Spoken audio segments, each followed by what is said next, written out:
Everything we model at line 6 we like to own because we can come back to reference it. So we had all these nice vintage amps and modern boutique amps, and we needed a place to put them, so they made this kind of amp locker or amp showcase. It's this clear glass wall that is locked, and inside of there are just literally a stack of some of the coolest vintage amps and boutique amps and weird things that they've gotten along the way that we need to hold on to, but we also kind of want to show them off. There's a number of old Marshalls with those weird logo plates. Like, it's more of a history piece than a musical instrument, because I don't think anyone who owns one of those would actually take it out and play it in the world because they're too valuable. Some tweed fenders that still have the 2-prong plugs. If you play these in the world, you'd put a 3-prong plug on, because that's how you have a safe amp. But we don't really want to do that if you don't have to, so we've had to invent ways to safely ground the amp with a second power cable.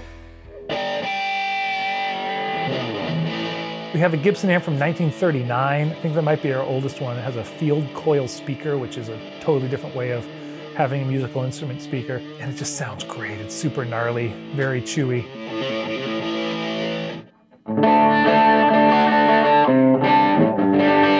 We have some vintage Vox amplifiers before they started using top boost from like 1960 and before. That it just feels like when you play them, they're right on their limits, and they just feel like alive under your fingertips.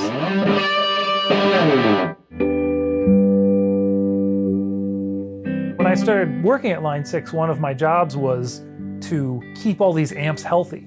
Vintage amps, you need to turn them on every so often to run power through and make sure nothing blows up. It's like an old car or something. Once a week, I'd pull an old amp out and turn it on, make sure everything worked and nothing blew up.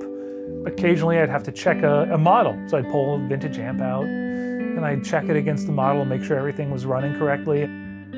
When I was a kid, I wanted to either be a scientist or a musician. And I have this job now where I get to be a scientist about musicians, about the things that musicians interact with and touch. So I get to dig into gear, figure out why things sound and behave, figure out why players like the way things sound and why certain guitars and amps work well. And it's just a fantastic way to spend the day.